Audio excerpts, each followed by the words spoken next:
Hey guys, how's it going? I hope you're having a wonderful week like always. I am continuing with my Michael Jackson discography journey, and we made it to the year 1997 when he released Blood on the Dance Floor, History in the Mix.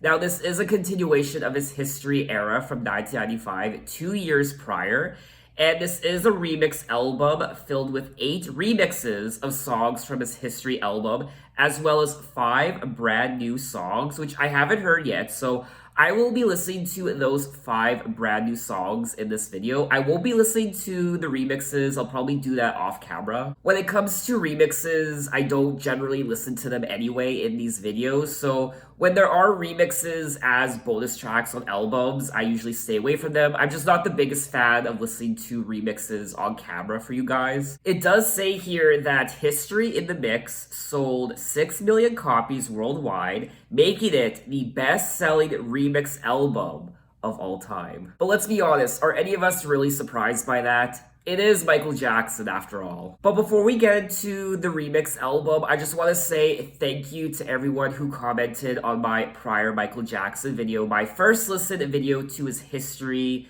album. Very informative, and you guys have shared a lot of knowledge with me, not just on the History album review video, but also all my other Michael Jackson videos. So thank you so much for sharing your insight and your knowledge with me. It's been very helpful for me to navigate this Michael Jackson discography and his life and his music, so thank you. But anyway, enough talking, let's get into track number 1, Blood on the Dance Floor.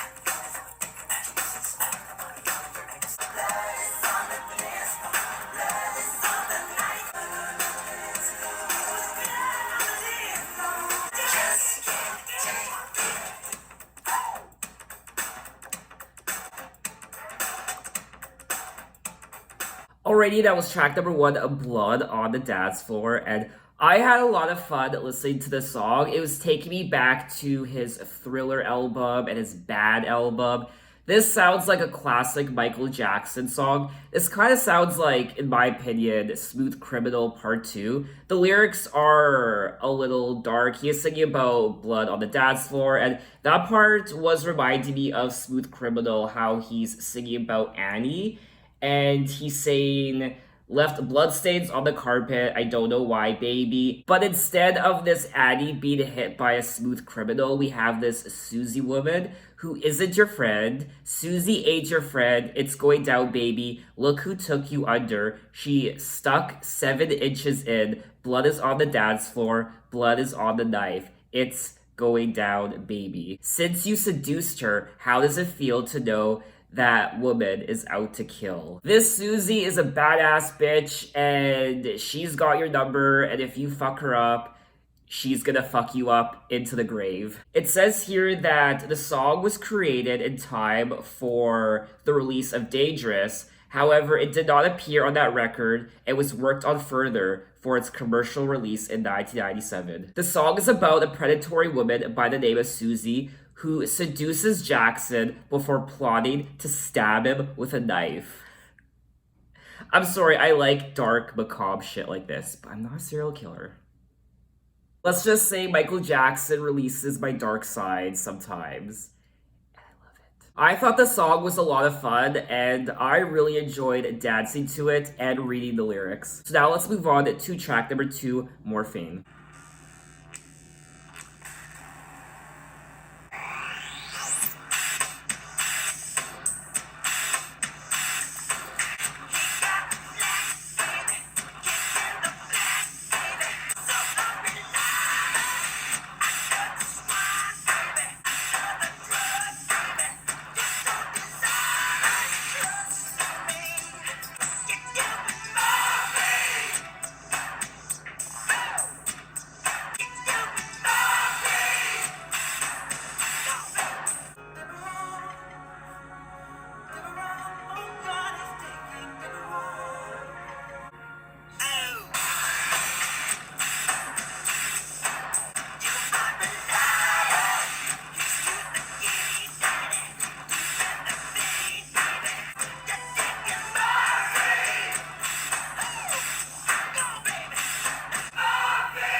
already that was track number 2, Morphine, and this was a very interesting track. It was quite aggressive and dark, just like track number 1, Blood on the Dance Floor, and this sounds like a song that could have been on his Dangerous album. It has that same aesthetic, and I liked it. It does sound a little bit like a B-side, I won't lie, but I really loved the production. I hate your kind, baby. So unreliable. A hot buzz, baby. He's one of us, baby. Another drug, baby. You so desire, trust in me. And then he goes on to say, you hate your race, baby. You're just a liar. You're every lick, baby. Your dog's a bitch, baby. You make me sick, baby. I am curious to know who he's singing about in this song. I feel like he might be talking about himself. You're doing morphine when it comes to the tabloids and people speculating that he's on drugs or he's doing morphine. It says here that the song was written by Jackson himself. The song is about Jackson's struggle with the drugs,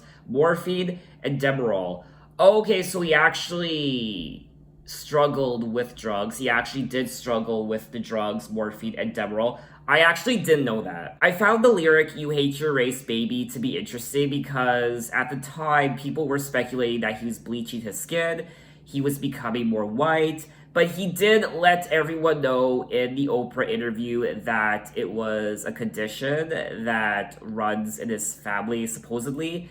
And it had nothing to do with him bleaching his skin. He wasn't doing it intentionally. It was just a skin condition. Now, please don't judge me for not knowing what Demerol is. I've heard of it before, but I didn't actually know what it was. And it is an opiate similar to morphine.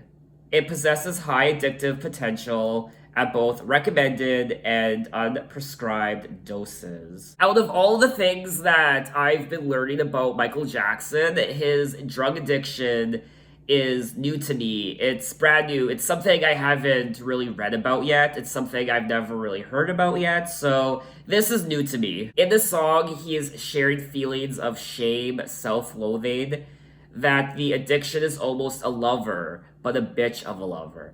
Oh. He sings about wanting the drug as you become more tolerant of it to be more of what you had. An addict thinks of the drug as almost another person, saving them from pain, both psychological and physical. As the addiction deepens, they chase the dragon, and this feeling is expressed in the lines, he wants it to be more of what he had, and today he wants it twice as much.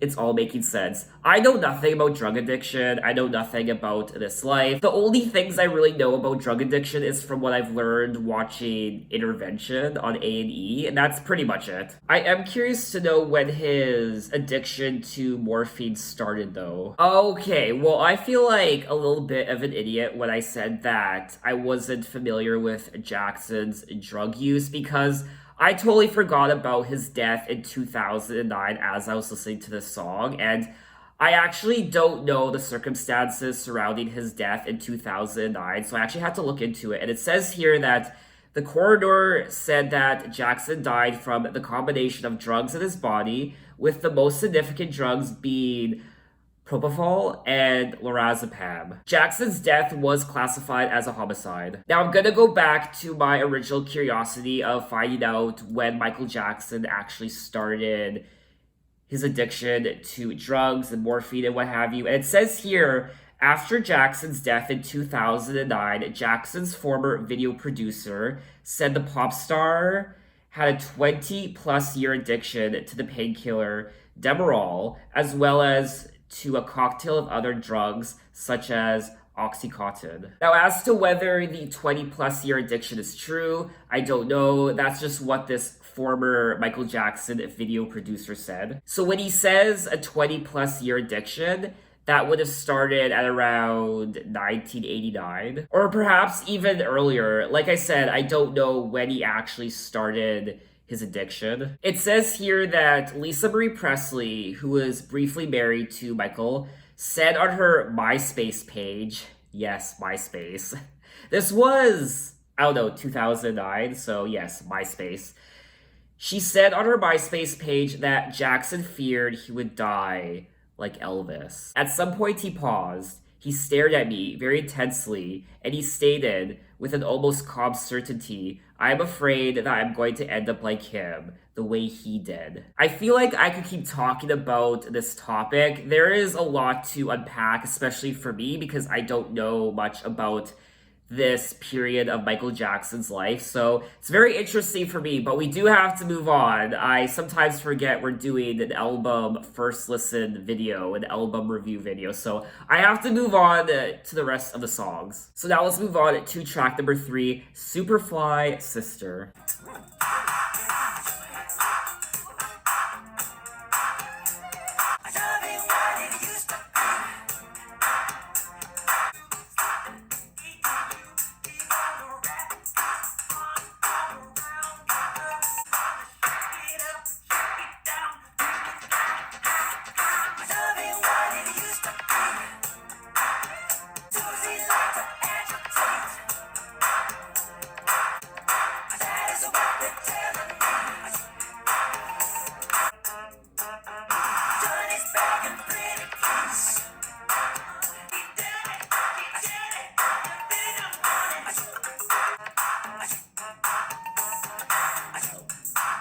Alrighty, that was track number 3, Superfly Sister, and I really liked the production on this track, just like the other 2 tracks I listened to already, Blood on the Dance Floor and Morphine, and I liked all the interesting sounds. This does sound like a Dangerous B-side track. And once again, he is bringing back the Susie character from track number 1, Blood on the Dance Floor. Susie likes to agitate, get the boy, and make him wait. Sisters marries to a hood, saying that she got it good. Holy Mary, mercy me, I can't believe the things I see. Thinking that they got it made, they doing what they used to hate.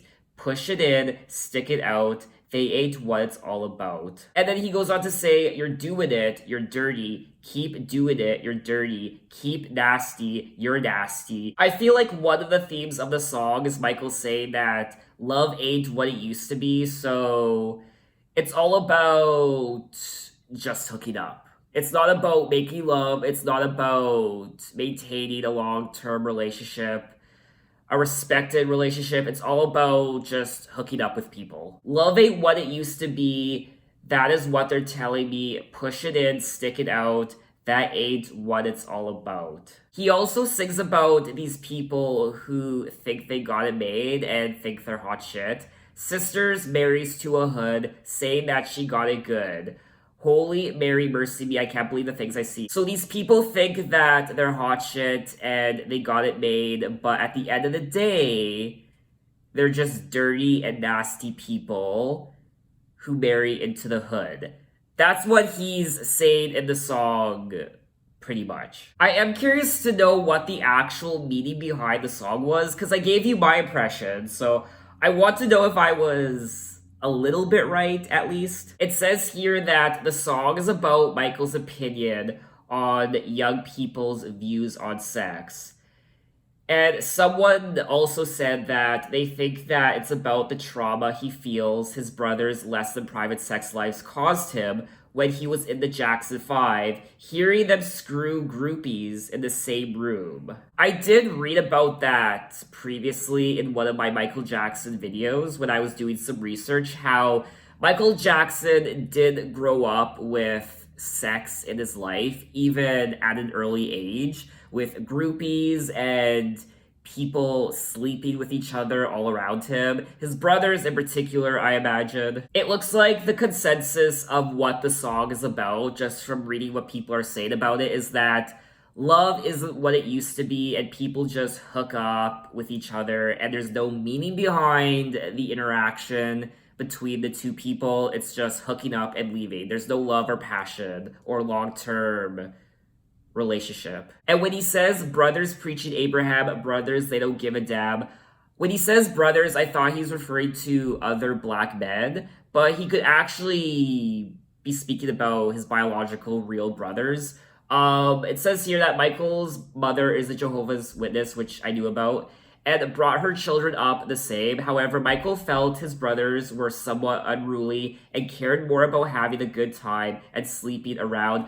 I don't know anything about his brothers. I don't know anything about the Jackson 5, so I think it's going to be interesting to dig into that part of Michael's life when he was just a kid and in the Jackson 5. And when he says sister in the song, I thought he was just singing about black women in general, but he could actually be singing about his biological sister, Janet, which some people pointed out, sister married to a hood, saying that she got it good. It also says here that the song could be about LaToya's betrayal as she testified against her brother. Did LaToya testify against her brother? Oh my god, I am reading about LaToya's life on this Wikipedia page, and that's a whole other story. That's a whole other Pandora's box. Oh my god. It says here that LaToya Jackson publicly condemned her brother Michael and said he was a child predator and sexual abuser in an unearthed MTV interview from 1993.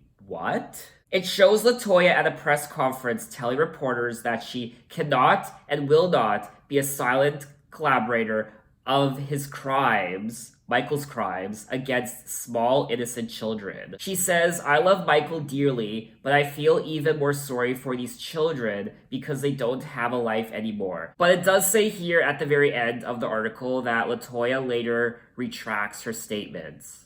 But I cannot and I will not be a silent collaborator of his crimes against small innocent children. And if I remain silent, then that means that I feel the guilt and the humiliation that these children are feeling, and I think it's very wrong. I'm discovering so many new things in this video. I thought I would just sit down and listen to a remix album. 5 tracks, only 5 tracks. I thought this video would be quite short. What a relief, because the last few Michael videos I've done have been quite long. So yay, this is gonna be a shorter video. Nope. So I actually dug a bit further, and it says here that in December 1993, Jack Gordon, who was married to LaToya at the time, hastily arranged a press conference where he had LaToya read a statement claiming to believe the sex abuse allegations against her younger brother Michael might be true. This was an abrupt reversal of her previous defense of Michael against the charges.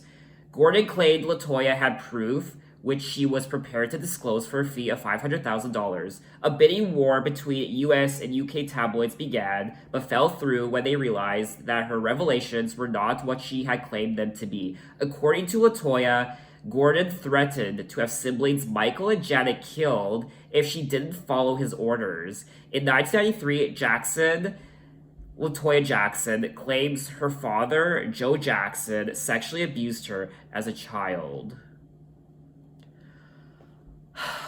I honestly, I don't know anymore, so let's just move on to the next song. So if you guys know anything about this situation, what I just talked about, please leave a comment and let me know, because I am a little confused now. I am trying to separate fact from fiction, and I'm just struggling a little bit. So let's just move on to track number 4, Ghost. But I do want to quickly say in regards to the song Superfly Sister, I liked the production on the song, but it's not a song from Michael Jackson I would really go back to. I wasn't the biggest fan of it. It is my least favorite song out of the 3 songs I've listened to already. So now, finally, let's move on to track number 4, Ghost.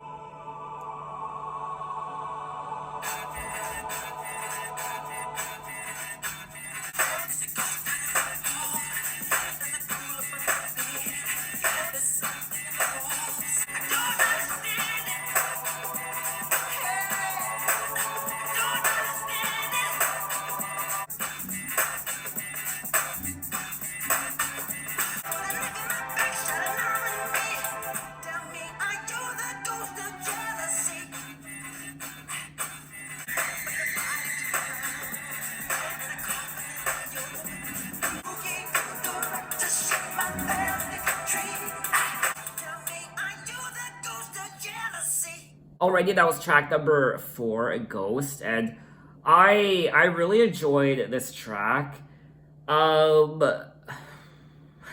This was another interesting song to read.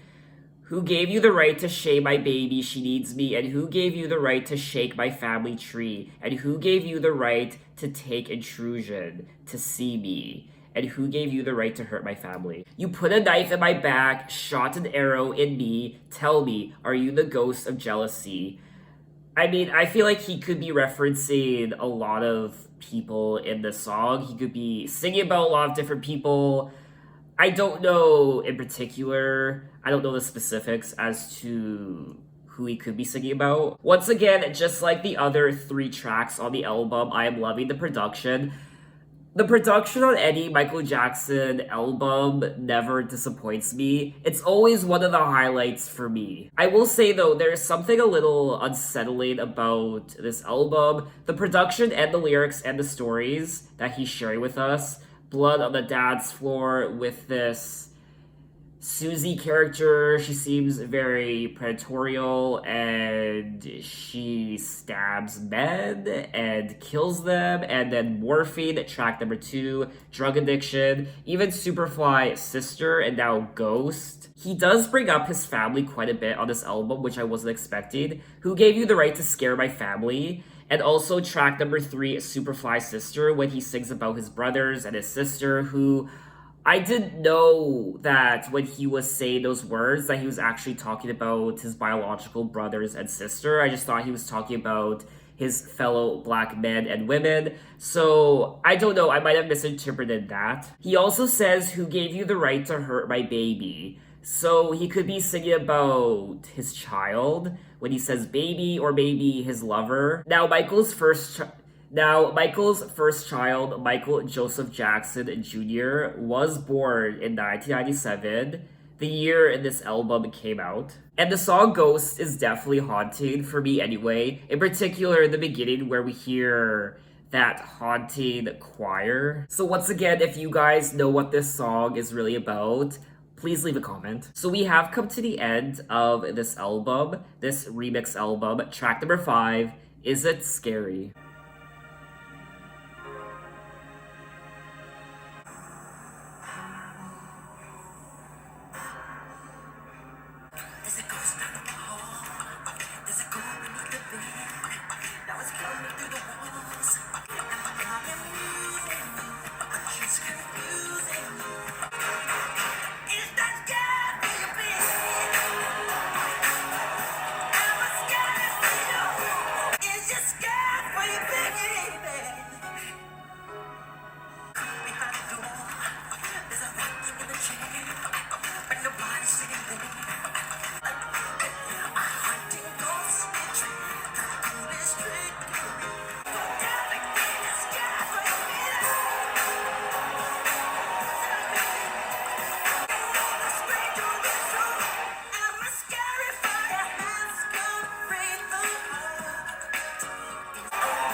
Alrighty, that was the final track of this remix album, Is It Scary? And this was an interesting continuation of track number 4, Ghost.